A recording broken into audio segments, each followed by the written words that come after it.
काठीगोड़ा सीमा विवाद पर उबाल। कछार जिले के असम मेघालय सीमा से सटे बाइकाम खासी पूंजी को मेघालय में शामिल करने की संभावना पर all Assam Adivasi students association और all Barak valley Karbi students association ने तीखा विरोध जताया। संगठनों ने चेताया कि असम की 1 इंच जमीन भी किसी अन्य राज्य को नहीं दी जाएगी। उनका आरोप है कि मेघालय से आए उग्र खासी समूह सीमा क्षेत्र में किसानों को परेशान करते हैं और जमीन हस्तांतरण से स्थिति और बिगड़ेगी।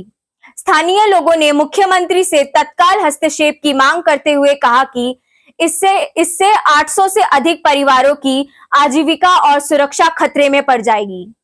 আমার নাম বিবেক তাঁতি, আমি all Adivasi student association of Assam Cachar ডিস্ট্রিক্টের সেক্রেটারি। আমাদের যে গুমরা বাগান বাইকাম পুঞ্জি মালিডর মিকির গ্রান্ট সেই জায়গাতে আজকে এসেছিলাম। সেই জায়গাতে আসে গ্রাস লেভেলে আমরা একটা সার্ভে করলাম। কিছু পরিবার এমনও আছে যারা মেঘালয় স্টেটের মধ্যে যেতে চায়, ঠিক আছে গভর্নমেন্ট যদি তারা নিতে চায় সিস্টেমভাবে নেও, কিন্তু আমাদের যে আসামের যেগুলো জায়গা রয়েছে সেই জায়গাগুলো আমরা কখনো মেঘালয় স্টেটের মধ্যে দিতে চাই না। কেন সেটা আমাদের স্টেট, সেটা আমাদের জায়গা, সেই জায়গা আমরা কোনোদিনও ছাড়বো না। এবং সেই বিষয় নিয়ে আজকে আমি কার্বি স্টুডেন্ট অ্যাসোসিয়েশনের সাথেও কথা বলেছি। ওনাদেরও এমনও লোক আছে যারা যেতে চায় না। কেন এরকম যদি হয় তো ডিভাইড অ্যান্ড রুল যেটা হয়ে যাবে সেটার মধ্যে আমাদের মধ্যে একটা ঝগড়া লাগানো সৃষ্টি, আর কিছু না। যেহেতু গভর্নমেন্টে অত ধরনের একটা উৎসব অভিযান এবং অন্যান্য বিভিন্ন ধরনের জায়গা জমি নিয়ে একটা অভিযান চালাচ্ছে, তো যেহেতু এটা আমাদের আদি পুরুষের জায়গা, সেই জায়গাটি আমরা কিভাবে অন্য স্টেটের মধ্যে দিব? গভর্নমেন্টে আমাদের এই সিস্টেমটা দেখে না দেয়, আর বা যদি এই যে জোর জবরদস্তিভাবে কোনো ইলিগেলভাবে হোক বা যেটা করে হোক তারা যদি করে, তা আমরা একটা বৃহৎ আন্দোলন করব। এই জায়গাটি অন্য স্টেটের মধ্যে চলে যায়, তো আমাদের বাগানের যেগুলো আদিবাসী লোক আছে সেই লোকদের অনেক অসুবিধার সম্মুখীন হতে হবে। কেন কি ওই সাইডের যেগুলা খাসি মানুষ আছে সেই মানুষগুলো আমাদের বাগানের এরিয়ার মানুষ কোনো কাজে কামে গেলে সেই এরিয়াতে অনেক খাপিটার হুমকি দেয়। এই বিষয় নিয়ে আমরা চাই যে আমরা কিভাবে থাকবো, মিলেমিশে থাকবো। আমরা আদিবাসী লোক, আমরা কোনো ধরনের ঝাই ঝামেলা চাই না, কিন্তু যদি আমাদের জায়গা জমিন নিয়ে যদি কোনো ধরনের উপদ্রব হয় তাহলে আমরা চুপ থাকবো না। আমাদের সঙ্গে রয়েছে যারা, তারাও আমরা সব মিলে একটা বৃহত্তর আন্দোলন করব। আমার নাম সঞ্জয় তরণ, আমি অল বারাকওয়ালি কার্বি স্টুডেন্ট সেক্রেটারি। মানে আমরা বাইকাম জায়গাটা এটা হলো আমরা আদি থেকে এটা আসামের ভিতরে, আর বর্তমানে যে চক্রান্ত চলতেছে আসাম বাইকাম লোকটা যে আসামের ভূমির মেঘালয় ভূমিটা বানানো চাই, এটা আমি চাই, এটা আমরা প্রতিবাদ করবো। কেননা গিভ অ্যান্ড টেক পলিসির যে বহুতটা চক্রান্ত চলেছে এটা আমরা দেখছি। কিন্তু এই যে আসাম মেঘালয় বর্ডারে যখন আমরা খেতি বাড়ি করতে যাই, যখন আমরা আমরা তো কুঞ্জি লোক, আমরা একটা গরিব লোক, আমরা কিছু বাস বের বানাই, বাস আনার গেলে তাও আমরা মেঘালয় জায়গা এই আসাম জায়গা নাই বলতে বহুত আমরা অসুবিধা করে খাসিয়া লোক। আমরা আদিবাসী স্টুডেন্ট ইউনিয়নরা কার্বি স্টুডেন্ট নিয়ে আমরা পরিবার কর্মী এই জায়গাটা আমরা ছাড়বো না। এই জায়গায় যদি মেঘালয় যায়, আসামের কোন কোন জায়গা এফেক্ট হবে এই সাইডে?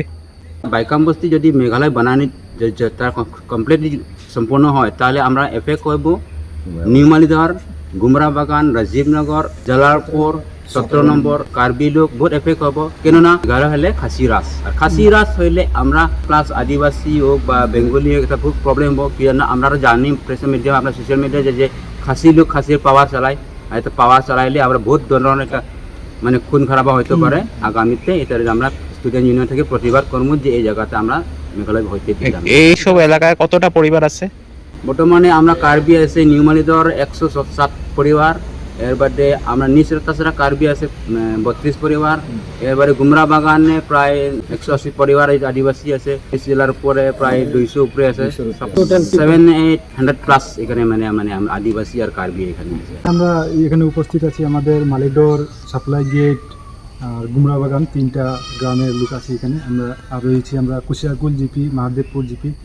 আমাদের অভিযোগ এটাই যে আমাদের পার্শ্ববর্তী আসাম মেঘালয়ের সীমান্তবর্তী এই যে বাইকাম পুঞ্জিতে কিছু সংখ্যক লোক যারা খাসি রয়েছে, ওরা বলছেন যে মেঘালয় যাবেন। আগে আমরা দেখেছি রাতাচড়া পর্যন্ত আমাদের আসামের এরিয়া ছিল, কিন্তু 500 বিঘার মতো মেঘালয় নিয়ে নিয়েছে। আমরা অনেক জায়গায় দেখেছি, আজকে মিজোরাম দেখেছি এবং আসামে দেখছি। সব জায়গায় আসামের যেগুলো জমি রয়েছে এগুলা মানে ঠেলাঠেলি করে আস্তে আস্তে মানে কমছে। কিছু সংখ্যক মানুষ যদি যেতে চাচ্ছেন যে তারা চলে যাবেন মেঘালয়তে, তারা যেতে পারে, আমাদের কোনো অসুবিধা নেই। কিন্তু এই যে জমি যেগুলো রয়েছে এগুলা যাহাতে জায়গা থাকবে, রাস্তাঘাটের এবং পানীয় জলের ব্যবস্থা সব কিছু আমরা সোশ্যাল মিডিয়ার মাধ্যমে দেখা যায়, তারা অসুবিধা দেখাচ্ছে। আমাদের এখানে কিছু ডেভেলপমেন্ট হয়নি, কিন্তু সবগুলা মানে আছে, আমরা দেখেছি। কিছু একটা মানে চক্রান্তর কারণে এইগুলা তারা মানে বলছেন যে আমরা চলে যাব। সরকারের কাছে, ডিসি মহোদয়ের কাছে আর সার্কেল অফিসার আমরা সবার কাছে অনুরোধ করছি, এবং আমাদের আসামের মুখ্যমন্ত্রী ওনার কাছে আমরা অনুরোধ করছি